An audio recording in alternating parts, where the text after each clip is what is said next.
All-American Triple Loop is perhaps one of the most poorly named roller coasters of all time, but beyond the name, the ride is actually quite good with a lot of history, and it offers an intense ride.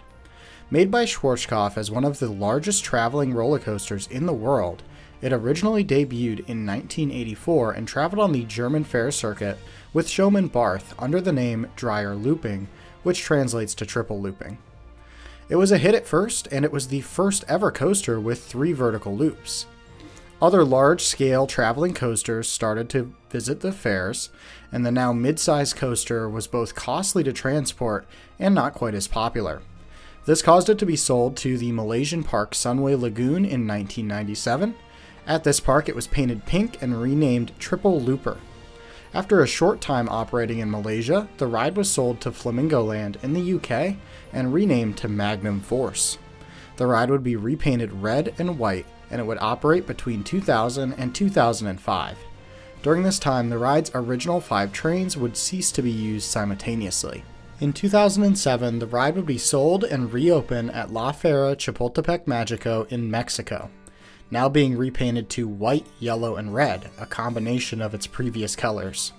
The ride would have multiple names, finally being named Chimera. The ride's trains would begin to be sacrificed to create less and less working trains, allowing the owners of the ride to avoid buying new parts. This behavior would result in just 1 operable train remaining by 2019. This would also lead to an accident, as a design problem present on these types of rides can result in wheel assemblies detaching when a train is not properly maintained. This exact situation would unfold in 2019 when a wheel assembly on the back car of the train detached, sending the car fishtailing off the track and into a support, killing 2 riders. The ride was in terrible shape after its time in Mexico, and most reasonably assumed that it would be scrapped. Gene Staples, the new owner at the time of Indiana Beach in the US, shockingly bought the ride and announced it would reopen in 2021 at Indiana Beach.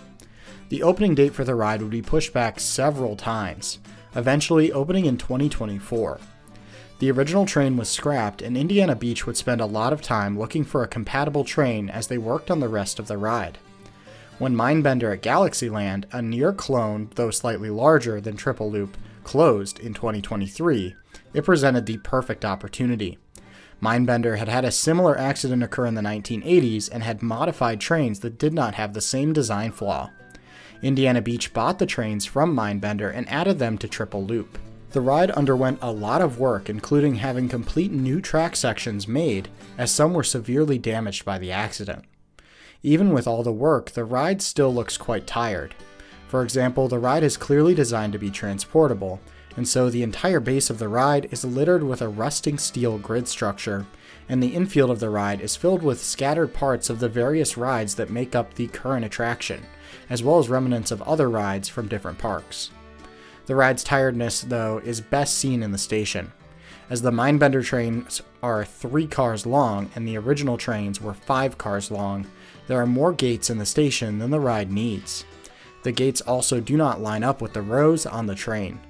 The ride seems to run with a modified version of the original control system, though now it's likely only capable of running 1 train.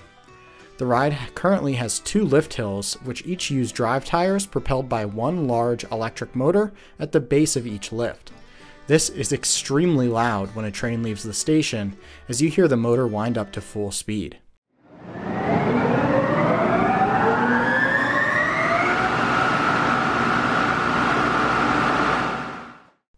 The coaster opened in 2024 to poor reviews, as it was using the same restraints found on Mindbender, which consisted of a seatbelt, a lap bar, and an over-the-shoulder harness, perhaps being one of the most overkill restraint systems of all time. This system was not only difficult to get in and out of, but it also caused a lot of headbanging while riding, especially if you were not prepared for it. In late summer 2024, Indiana Beach removed the over-the-shoulder restraint from the ride's trains after conducting testing of the safety of the ride without them. They would reopen the ride without the over-the-shoulder restraints to much more favorable reviews. Now let's talk about the ride experience. I've only ridden this ride when it had the over-the-shoulder harnesses in place. The ride is tucked away in the corner of Indiana Beach, in an area that used to be outside of the park. That means currently the walk to this ride consists of seeing Steel Hog and a bunch of construction walls. The park does have an unfinished Hoos Ranger set up on this path, though it's unclear if this ride will ever open, as it's also in pretty rough shape, and also, I believe, came from La Fera. The ride's queue is mostly in the station area with a ramp leading up to it. The station is positioned right next to the road that leads to one of the park's main parking lots. Once you enter the station area, you'll have to wait behind a chain for the operator to come by and let you into the station area with the loading gates. Here, the poor operator will shout over the screaming lift motor to assign you a row. Generally though, if you have a specific row request, they will honor it. After boarding the trains, you'll immediately notice how awkward they are, with the back of the seat seeming to be at a direct 90-degree angle to the bottom of the seat, and a large foam pad directly in front of your knees. I'm not a large person at all, at around 5 foot 8 inches, but I had trouble getting into this ride. A large part of this was due to the bulky over-the-shoulder restraints, which are now thankfully gone. After the ride operators made several checks of everyone in the train, securing most people's seatbelts, lap bars, and over-the-shoulder restraints, as the design was so confusing that most riders could not figure it out on my visit, the ride was dispatched. When the ride is first dispatched, the train remains in place for several seconds as the ride's 2 lift motors get up to speed. Once they are up to speed, the train will suddenly lurch forward onto the feeder wheel lift.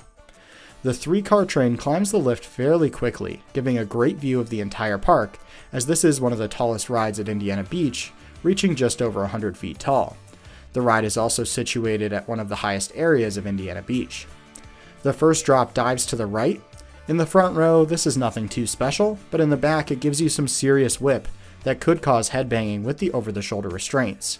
In fact, going forward, anytime I mention that a part of this ride has whip, assume that moment also caused headbanging with over-the-shoulder restraints. The bottom of the first drop has a nice spike of positive G's before you fly up into the setup for the second drop. The hill before the second drop kills a lot of speed and features unused block brakes from when the ride ran with more trains.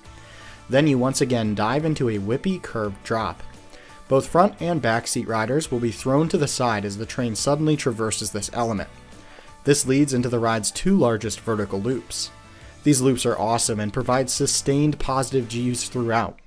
I did not find them to be quite as good as the loops on a ride like Shockwave at Six Flags Over Texas, but they're still above average for roller coaster vertical loops.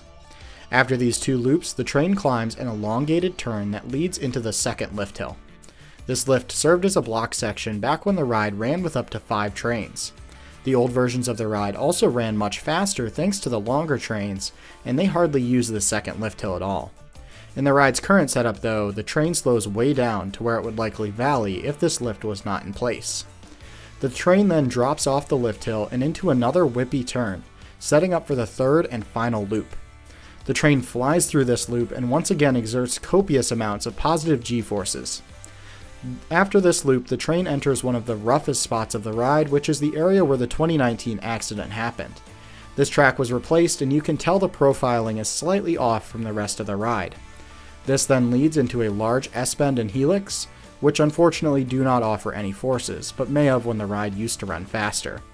Finally, the ride hits another unused block brake before diving into a final forceless helix, then turning into the ride's large final brake run, ending the roughly 1 minute and 10-second ride experience. Overall, All-American Triple Loop is a pretty good ride, offering great forces. It's also impressive to see a ride that has been through so much still operating and doing so safely. I'm personally very glad I got to ride it for that reason alone. The ride, especially before being modified, could be rough for some riders, though for me, as someone who usually does not mind rough rides, I thought it was pretty tolerable.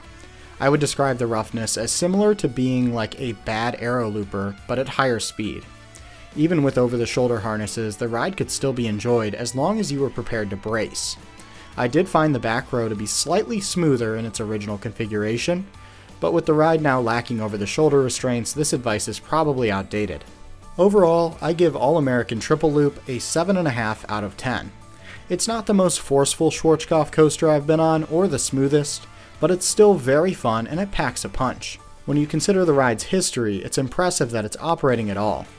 That being said, the ride's name is ridiculous. The coaster was made in Germany, operated in Malaysia, the UK, and Mexico, but has now been repainted to red, white, and blue and renamed All-American Triple Loop. That concludes this review. Thanks for watching, and we'll see you next time.